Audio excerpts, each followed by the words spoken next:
Breaking news. গত ৪৮ ঘণ্টার মধ্যে ঢাকাসহ চট্টগ্রামে ৩৫টি বাচ্চা নিখোঁজ। সতর্ক থাকুন।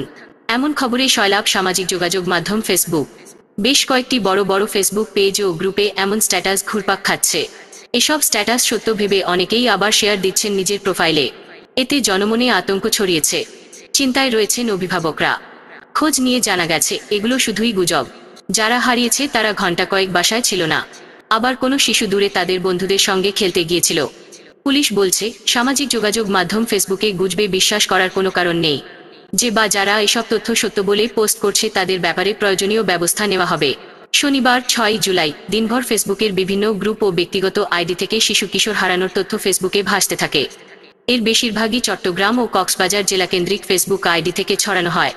ফেসবুকের তথ্যানুযায়ী রাজধানীতে বসবাসকারী ক্যালিওগ্রাফার সাইফুল্লাহ সাফা নামে একজন শুক্রবার সন্ধ্যায় তার পোস্টে লেখেন, গত ৪৮ ঘণ্টার মধ্যে ঢাকাসহ চট্টগ্রামে ৩৫ শিশু নিখোঁজ। সারা দেশে এগুলো কি শুরু হলো হঠাৎ? একটানা এত ছেলে মেয়ে নিখোঁজের সংবাদে জনমনে আতঙ্ক সৃষ্টি হয়েছে।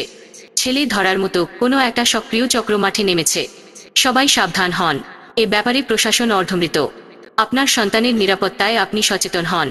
নিউজটি দ্রুত শেয়ার করে সবাইকে অ্যালার্ট করে দিন। ৩,৪১,০০০ ফলোয়ার NTRCA শিক্ষক নিবন্ধন প্রস্তুতি পেজ থেকে রাতে লেখা হয়েছে, ব্রেকিং নিউজ। গত ৪৮ ঘণ্টার মধ্যে ঢাকাসহ চট্টগ্রামে ৩৫টি বাচ্চা নিখোঁজ। সতর্ক থাকুন। রাজীব হোসেন নামের আরেক ব্যবহারকারী লেখেন, ৪৮ ঘণ্টার মধ্যে ঢাকা, ফরিদপুর ও চট্টগ্রামের ৩৫ শিশু নিখোঁজ। বিষয়টি সত্যিই ভয়ঙ্কর। এড়িয়ে গেলে চলবে না। এছাড়াও ফেসবুকে বিভিন্ন গ্রুপে শিশু হারানোর বিষয়টি ভাইরাল হয়। অনেকে বুঝে না বুঝে এসব তথ্য শেয়ার করা শুরু করেন। এমন তথ্য দেখতে পেয়ে রাজধানীসহ দেশের বিভিন্ন স্থানের অভিভাবকরা উদ্বেগ প্রকাশ করেন। দিনব্যাপী এসব পোস্টগুলোর স্ক্রিনশট থেকে দেখা যায়, কিছু পোস্টে কেবল মাদ্রাসার ছাত্র নিখোঁজ হচ্ছে, আবার কিছু পোস্টে মুসলিম ছাত্র, কোথাও মেয়েদের কথা বলা হয়েছে, কোথাও স্থান বদলে ঢাকা, চট্টগ্রামের সঙ্গে অন্যান্য জেলার নামও জুড়ে দেওয়া হয়েছে। স্ক্রিনশট থেকে প্রাপ্ত পোস্টদাতা বেশ কয়েকজনের সঙ্গে মেসেঞ্জার ও মোবাইল ফোনে কথা বলেছেন জাগো নিউজের এ প্রতিবেদক। মীর সাজিদ হোসেন তার পোস্টে ফোন নম্বর উল্লেখ করে দাবি করেন, ৩ জন মাদ্রাসা শিক্ষার্থী নিখোঁজ হয়েছে। তার সঙ্গে কথা হলে তিনি বলেন, দুদিন আগে ঘণ্টা তিনেকের জন্য তারা একটু দূরে খেলতে গিয়েছিল, পরে আবার ফিরে এসেছে। এই যে আব্দুল্লাহ লিখেছেন, আমার বন্ধুর ছোট বোনকে খুঁজে পাওয়া যাচ্ছে না। স্কুল ড্রেসে ছিল আর বাসায় ফেরেনি। তার পোস্টের কমেন্টেই ব্যবহারকারীরা জানিয়ে দেয়, এই মেয়েকে কিছুক্ষণের মধ্যেই পাওয়া গেছে। মোহাম্মদ শাহজালাল পিঙ্কু লেখেন, ব্রাহ্মণবাড়িয়ার পলিটেকনিকের এক শিক্ষার্থী HSC পরীক্ষা দিতে গিয়ে নিখোঁজ।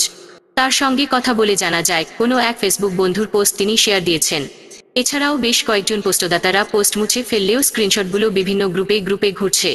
তারা আসলে কিছুই জানেন না। কে নিখোঁজ হলো, কখন ফিরে আসলো কিছুই বলতে পারেন না তারা।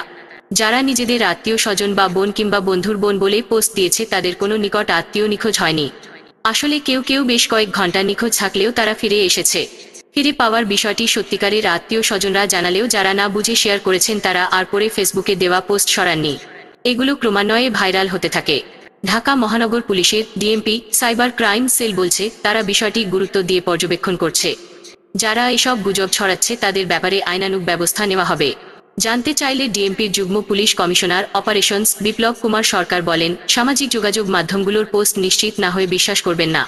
প্রয়োজনে জাতীয় জরুরি সেবা নম্বর ৯৯৯-এ কল করবেন।